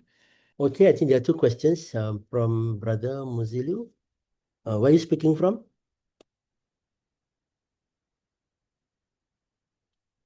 Just to understand your context. Where are you speaking from? Yes, actually, I'm in Selangor at present. So I'm in Selangor. Selangor. Okay, Yeah. all right.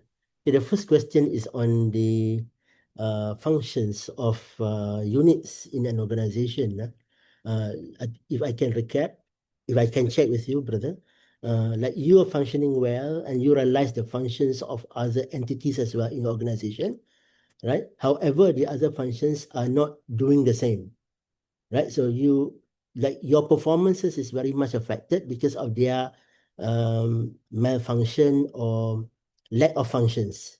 They're not fully functioning in that sense. So how do you make sure that the other units are functioning as well?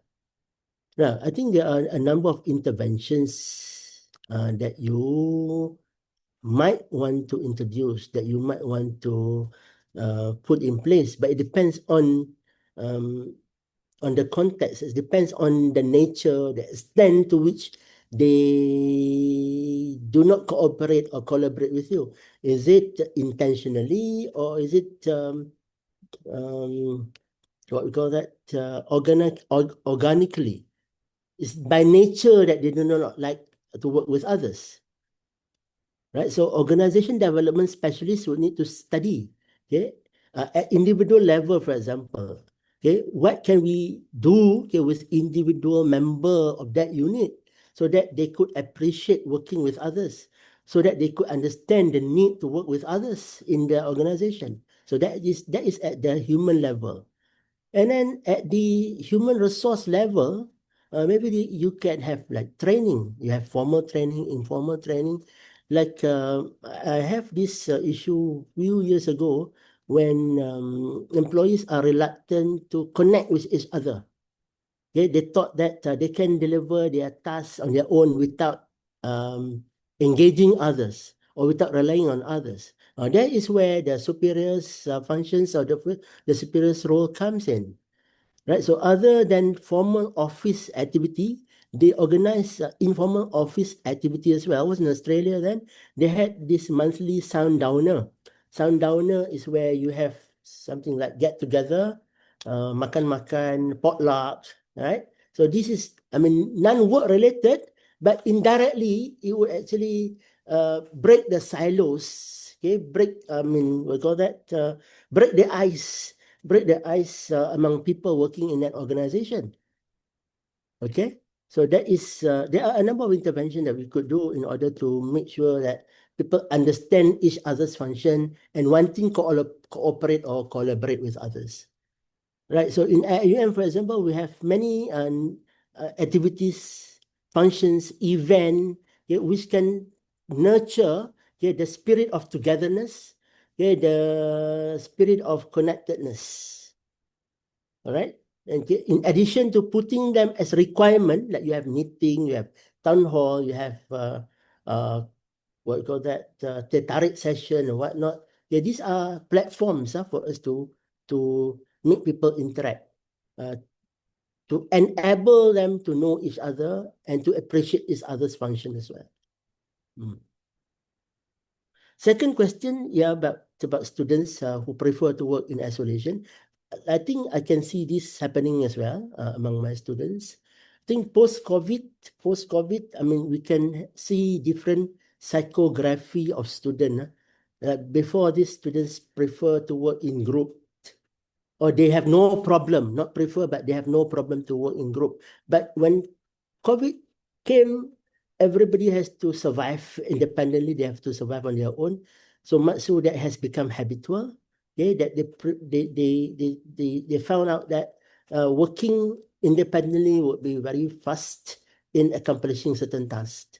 So that's take your role as teacher or instructor to rebind them or to bring them back to the what we call that co-learning ecosystem or co-learning climate in that sense. Yes. That is my attempt to answer your question. Thank you very much, Prof. We have a question from the chat box by Dr. Razina. The question is, Prof, in applying system thinking with a Tawhidic mindset, we often encounter knowledge which is purely secular in nature. How should we deal with such knowledge? Should we depart from it altogether? Example, Darwin's theory on the creation of life. Okay. I think this goes back to a chapter or goes back to our discussion on Tawhidic epistemology last time. Okay, Tawhidic epistemology require us to unify the sources of knowledge. That I think first thing first, when we talk about knowledge, okay, we need to know what are there in knowledge. When we talk about a knowledge, we have to also apply systems thinking. We cannot only address knowledge in terms of its sources or in terms of its subject, right? So just now, Dr. Ashraf mentioned values. So we have to also bring in values. We have to also bring in purposes. Right? I think going back to Tawhidic epistemology, we talk about, or Tawhidic paradigm, we talk about merging, synthesizing, connecting the epistemology with ontology, which is the subject matter, like you mentioned just now, Darwin. Okay, we need to know where did Darwin source the knowledge from, right? So is it a science? Was it based on empirical work? So you can criticize the sources of knowledge of Darwin. Yep. So whether you want to reject or you want to accept it, you want to negate it, depend on whether you can accept the epistemology by Darwin. So the ontology by Darwin says so, and we need to check the sources of this ontology, the reality of this subject matter. Okay, what are the sources and where or how did Darwin source the knowledge? Yep.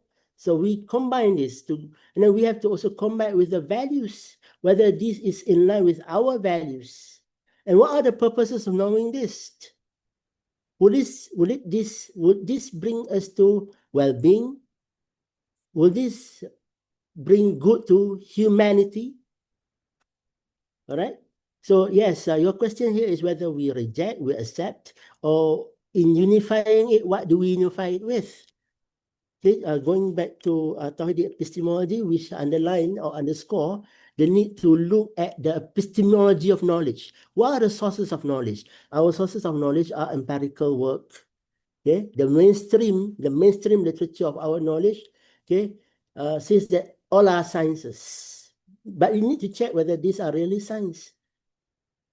Right? What are the sources of knowledge in IUM? The mainstream knowledge, then the revealed knowledge. You combine, you integrate the mainstream knowledge with the so-called mainstream knowledge with the revelation, hadith, Quran. And then the third sources is the scholar's view. Okay, the scholar's view, for example, in order to understand Quran, there are books on hadith, book on tafsir, right? So you refer to scholar's view, and the other sources of knowledge is local knowledge, local wisdom, to name at least these four, right? So where do you position Darwin's knowledge here? Depending on your epistemology, depending on whether you subscribe to the sources of knowledge adopted by Darwin or otherwise. Right. So have I answered the question, Dr. Ashraf? Yes. Thank you very much, Prof. Any more questions? Any questions? I'd like to give one kind of a case study, which I'm interested to hear Prof's feedback. Any questions? Please, you may unmute or you can also type in the chat box. Okay, Dr. Razina mentioned, thank you, Prof, for the response to a question. Prof, maybe one question with regards to, let's say, a reality happening in our departments or maybe at the kuliah level. Sometimes when we mention with certain projects or certain issues, most often the decision of the meeting somehow is inclined towards addressing issues of those people who are able to communicate well the problems and so on. So sometimes it's the issue of communication. So those people who are well be able to address their problems and so on somehow gets the attention more. And this comes also together, not just the attention, but also the resources, money, and so on. But looking at we've gone through some of the fundamentals. It's about looking at what other people need. So somehow, what is your response towards these kind of issues? But how do we actually address as an individual who wants their rights to be addressed? At the same time, we also, not to say we want to become too altruistic, but at the same time, becoming a bit more concerned. And yeah, so how do you see this, Prof? Okay. Now, the word systems here require us to engage and mobilize or in our units, right? All right, so there are people who will come forward to register their intention, to inform you of what do they have to offer, or in a meeting, these are the people who would come to the front and offer their views. Right, I think as human being human, there are also people which personality is introverted, right? There are introverted people who have ideas, but they will not speak up until they are invited to. Right. So that's why in a meeting, I mean, good chairman or good superior, good president, I mean, who preside the meeting, will also go to people who have not spoken. Right. So give them, invite them to also voice out anything that they would like to voice out. And do not leave or do not abandon people who do not come to you yet, because they might have what we call that this inferiority feeling, and worse is inferiority complex. They have competencies, but they're not good at communicating. They're not good at conveying ideas, right? So you cannot just ignore these people. You cannot just judge that these people are lousy, clueless, right, or useless, right? Just because they do not speak up, just because they do not provide any idea or suggestion to the department or unit, right? So that is why the enabling agent is important, right? So you, like as a leader, just now Ustaz asked, what are our competencies? What knowledge that we have to have? Yes, we have to have knowledge about people. We have to have knowledge about group. We have to have knowledge about group processes.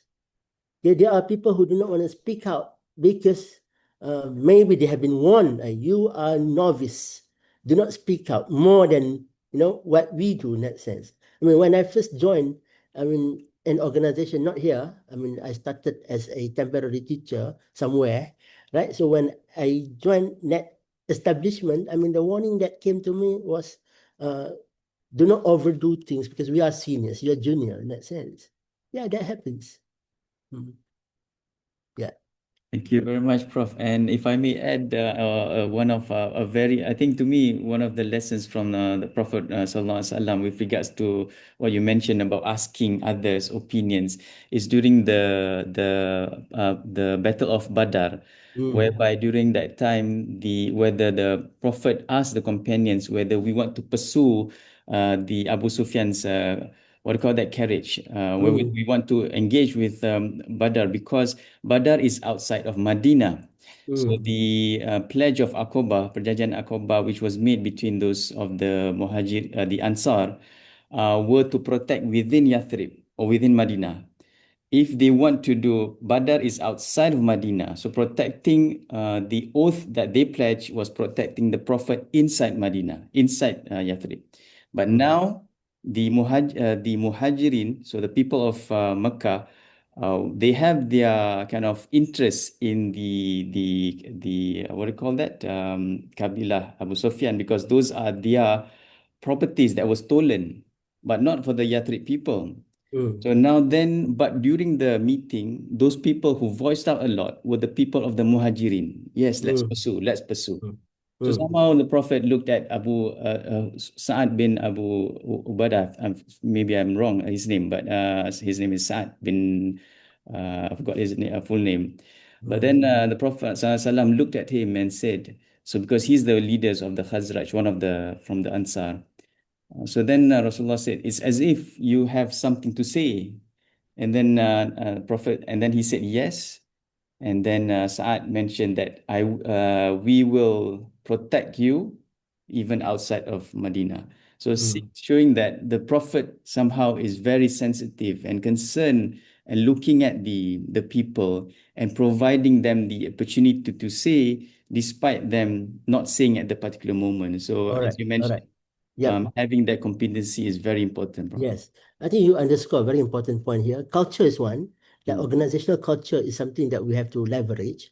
But another thing is the organizational climate. The climate, like the Prophet just now has given a climate, okay, that make this group of people feel safe to speak up. Okay. Am I right? Yeah. Yes. So culture is one, but climate is something that you have to also provide. You have to provide good organizational or institutional culture that giving space for people who initially do not feel comfortable or feel what we call that, comfortable to speak out in that sense. Safe space to share it. Yeah. Mm. Thank you very much. We are 11 a.m. If any, I'll allow for one last question before we end. Alhamdulillah, for this very insightful and engaging session. Alhamdulillah. Just one last question. If you do have any questions or comments, would be also appreciated. Okay, if there's none, yes, somebody asked about possible to have recording. Yes, usually we'll circulate the link to the recording as well as the materials provided by the speaker. So inshallah, and then the feedback form. So hopefully you can put out your evaluation, and hopefully we will always have improved and continuous improvement in our trainings. Thank you so much, Prof. Shukran, for this session. Alhamdulillah, we learned a lot. I'm happy that we invited you, Prof. Inshallah, we'll speak again for the some of the suggestions on centralized and unified academic activities and so on, inshallah. So I would like to invite everyone to switch on your webcam so that we can take a screenshot of our session, inshallah.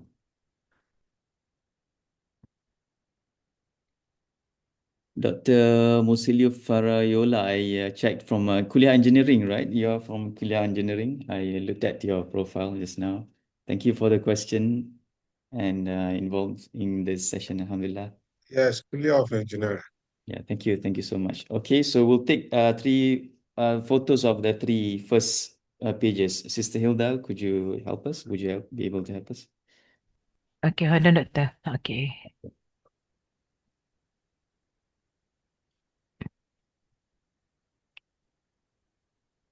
Okay. One. Okay.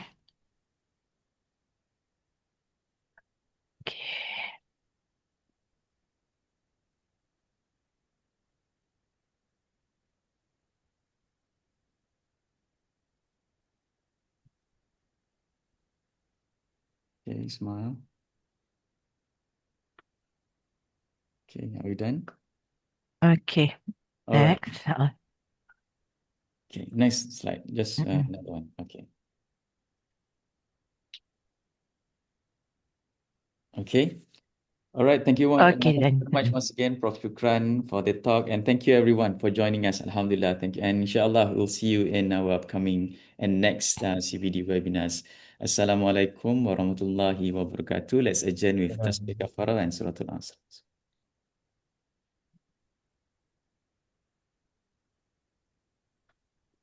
Thank you very much. So we'll end the recording and end the session. Assalamualaikum warahmatullahi wabarakatuh. Assalamualaikum warahmatullahi. Assalamualaikum warahmatullahi. Thank you, Prof.